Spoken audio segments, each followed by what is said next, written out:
Hey, if you're looking to do a massive amount of more damage or take a lot less damage in Savage Divide right now while it's mutated, because the M3s, boy, they be hidden. Here's a simple way to do it, and you might know about it, you might not, but it helped me out.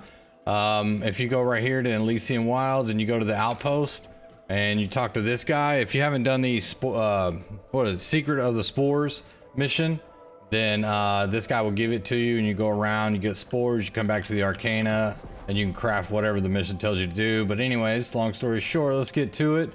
Right here, you will start off with this gray spore jelly vial. All right, you can upgrade it just using charged sand, real simple. And then it'll become green, and you can choose if you want to use some of these potions, you can.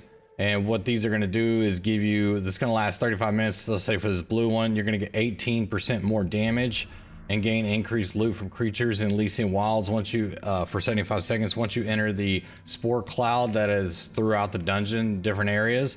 So what you would want to do is run into the spore cloud, then run out. You got the buff, it'll show up on your bar. It doesn't take the place of your beast ward coatings or ward pod or nothing like that. It's a territory bonus, so it just stacks upon everything else.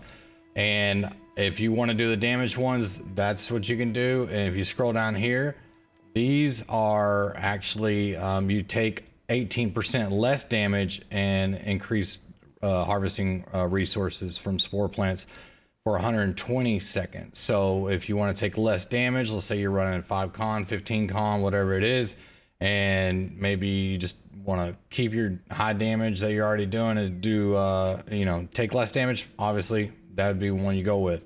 Now once you upgrade them, there is no going back. So right now my spore jelly bottle I've upgraded to blue, and I think it's the perfect area to keep it, because what you can do is you can craft this blue one, which will cost less materials that you can buy in the store, and all this stuff's real cheap. And you can also do the purple one for 22% more damage for 120 seconds. Now this purple one you'd have to upgrade to purple, and it's gonna cost you some more materials, but it lasts 180 seconds.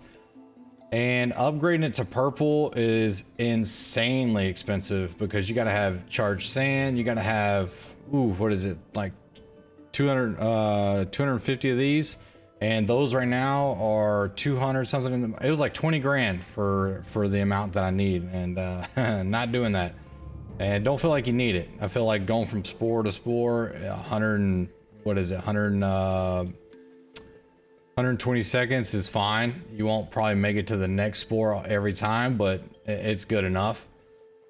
If you have the extra cash, you're rich or whatever, and you want to upgrade it and go up to the legendary, and that's gonna last you 270 seconds or 4.5 minutes. So close to 5 minutes. So oh man, you can do a hell of a lot more damage with that. It's 27% more damage, or take 27% less damage, which is probably the one I would make if I was gonna go up there, because well, I'd be getting knocked with 15 con, 5 con, bruh.